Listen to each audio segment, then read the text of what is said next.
first half of August is quite slow for new game releases, but the release schedule picks up a lot in the back half of the month, with plenty of exciting releases in the AAA and indie spaces. So let's run down 20 of the most exciting releases coming in August 2021.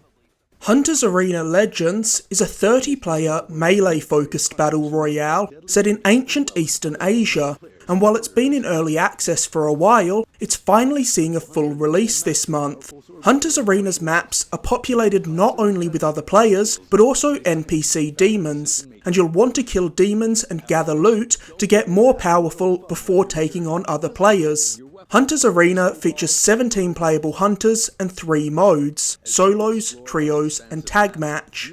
While Hunters Arena Legends may have one of the most generic names I've ever heard, and some stiff competition in the form of Naraka Bladepoint later this month, its gameplay looks fun, and it's actually the free PS Plus game for PS5 this month, so there's no harm in giving it a shot. Blackbook is an RPG inspired by Slavic folk tales. Taking place in 19th century Russia, Blackbook sees you playing as a sorceress who, after the death of her betrothed, sets out to find the demonic Black Book, which is able to grant any wish. Along your journey, you'll explore rural areas of Russia and use Blackbook's card-based battle system to fight enemies. I really like the painterly look of Blackbook, and I'm tempted to check it out for that alone. Speaking of games with unique and striking visual styles, next up we have Foreclosed. Foreclosed is a third-person shooter set in a cyberpunk world that features a comic book-inspired art style. I love how hard Foreclosed commits to this idea. It even weaves in comic book panels that pop up during gameplay. Foreclosed has some RPG mechanics as well that allow you to upgrade your character and weapons.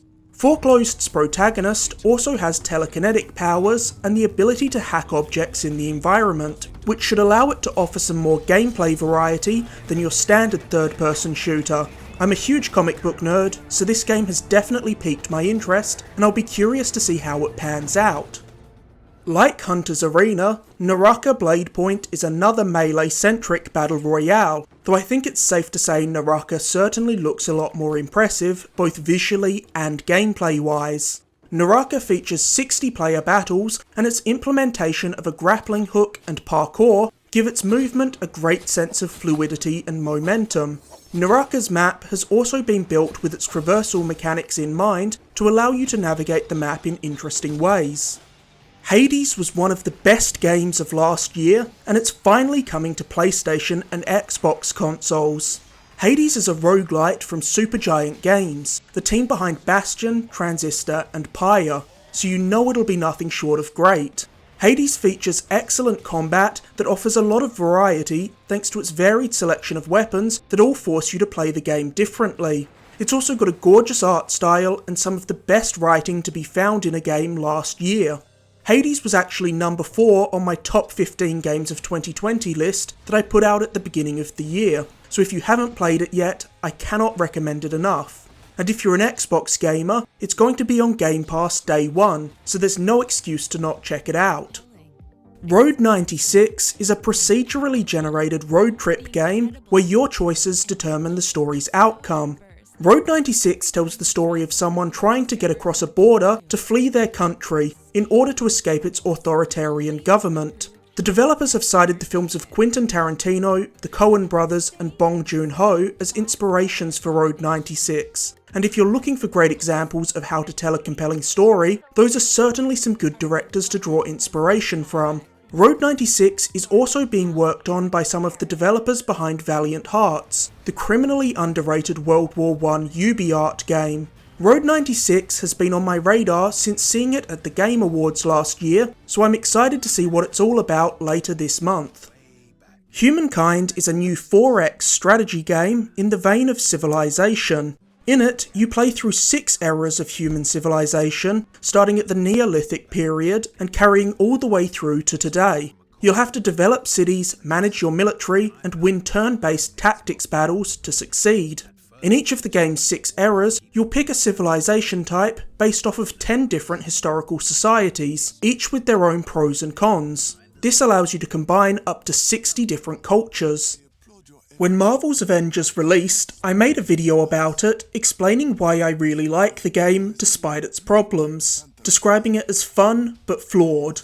Now, coming up on a year later, I stand by that opinion, and I think that Marvel's Avengers has improved quite a bit over the past year, thanks to its free content drops that have added more content and introduced Kate Bishop and Hawkeye as playable characters.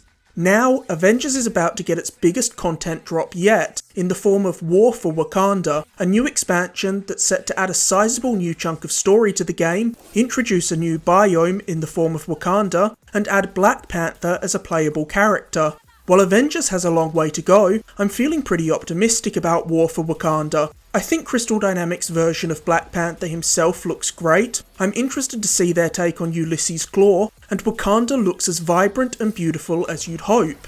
It's also worth keeping in mind that there's a new Avengers War table coming out the day before War for Wakanda to detail everything that it's adding. I actually played a ton of Avengers over the recent Quadruple XP weekend, and it reminded me of how fun the core gameplay is. So I hope War for Wakanda does well, because I think its performance is going to be a huge factor in determining what future Marvel's Avengers has ahead of it.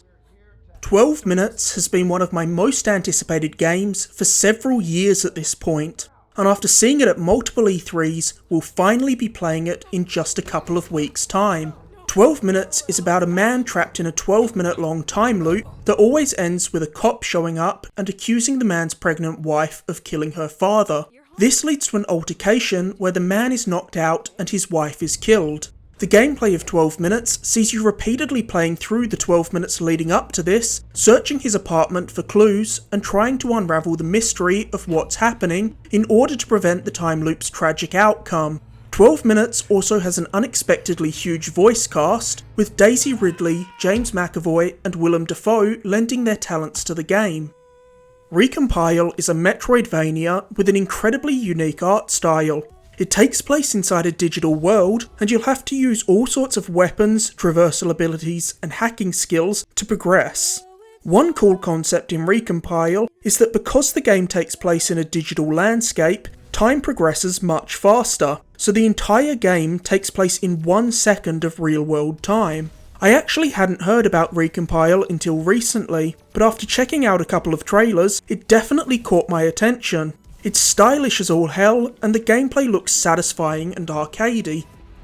Rims Racing is a motorbike simulation racer that lets players tweak and customise their bikes in extremely granular ways, with the game offering over 500 bike parts. Between races, you'll be able to dismantle all of your bike's parts in order to maintain or replace them to make sure your bike is perfectly customised to suit the race you're about to take on. Rims Racing features 8 licensed motorcycles, and the developers even worked alongside the manufacturers of the bikes to ensure that they were recreated as faithfully as possible. It also features 10 real-world race circuits, as well as 5 roads that let you drive through parts of Australia, the USA, Norway, Italy, and Spain. Like Hades, Ghost of Tsushima was another one of my favourite games of 2020, and now it's getting an upgraded PS5 version, along with a new expansion. The PS5 version of Ghost of Tsushima adds a whole host of new features and improvements, including support for the DualSense's adaptive triggers and haptic feedback, improved load times, lip sync for Japanese VO, and 4K visuals at a targeted 60 frames per second. While these new features are nice, the biggest and most exciting new addition to Ghost of Tsushima with Director's Cut is the Iki Island expansion, which adds a whole new island to explore, along with new story, characters, armour, techniques, and mini-games. If you already own Ghost of Tsushima, you'll be able to buy the Iki Island expansion as DLC, and you'll also be able to carry your save over into the Director's Cut. I absolutely adored Ghost of Tsushima, so I'm stoked to have something new to check out in that world. If you want to know why I thought it was one of the best games of 2020, you can also check out my Ghost of Tsushima review from last year. I know, shameless plug.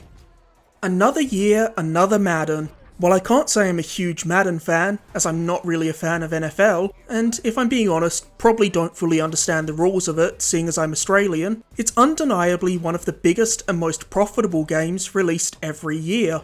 With Madden 22, a lot of the focus seems to have been put into improving the franchise mode, following fan complaints over other recent Madden releases. New additions include the ability to manage and upgrade coaching staff, and improvements to the scouting system.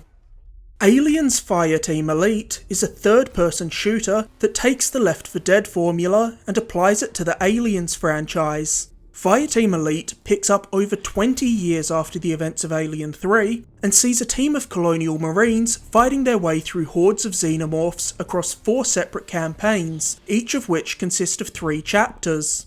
There are 5 classes to choose from for your colonial marine: Gunner, Demolisher, Technician, Doc, and Recon, and it seems like having a balanced crew with a diverse set of abilities will be the key to success in Fireteam Elite.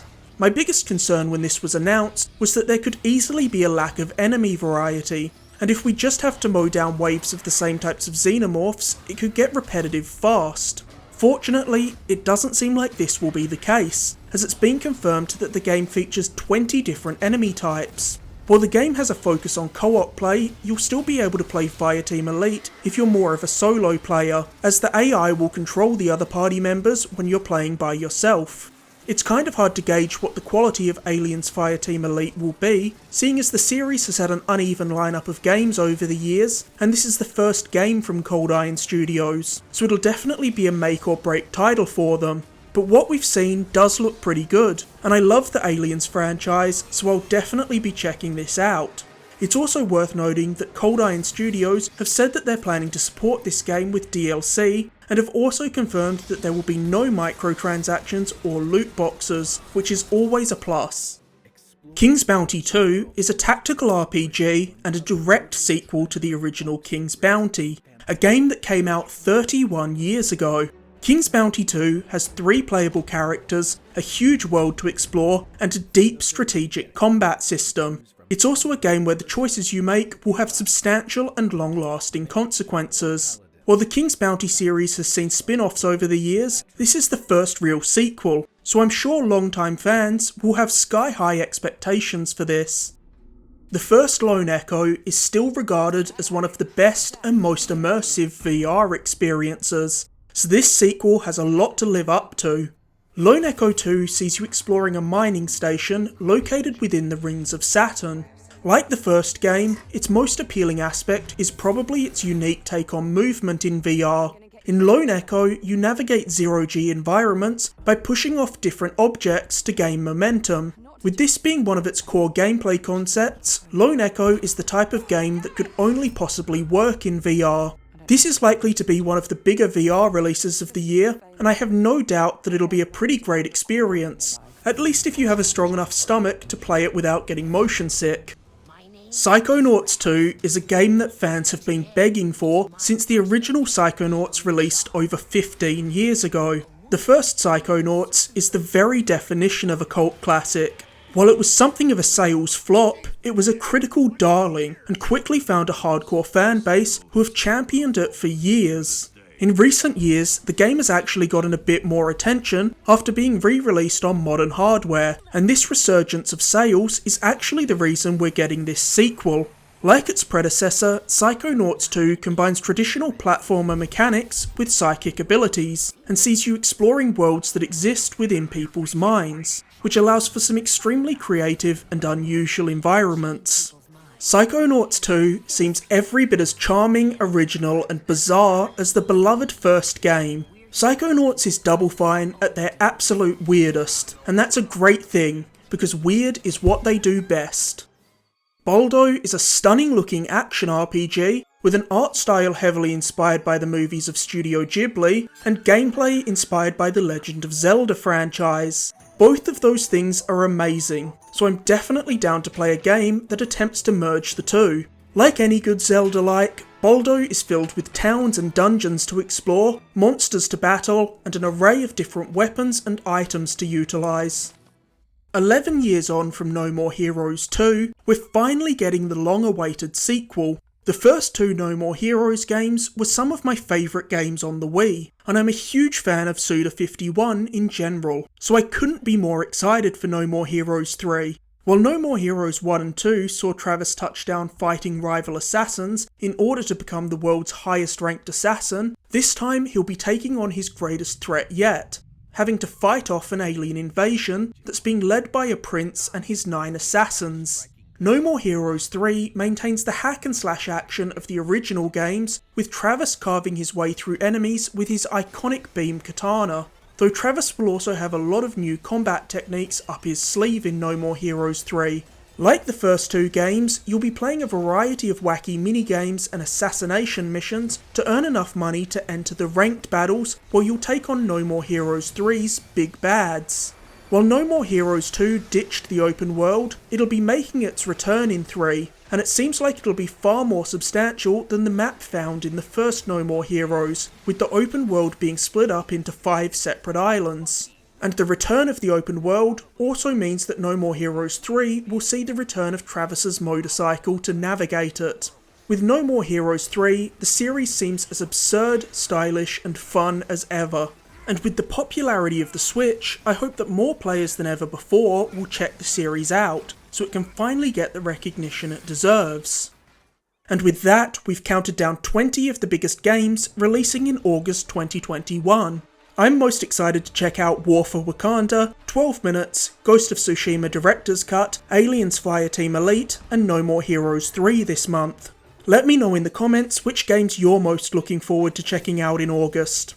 Thanks for watching. If you enjoyed this video, make sure to like, subscribe, or leave a comment. You can find countless other videos on my channel, including my recent review of Scarlet Nexus, and be sure to stay tuned for my upcoming review of Death's Door.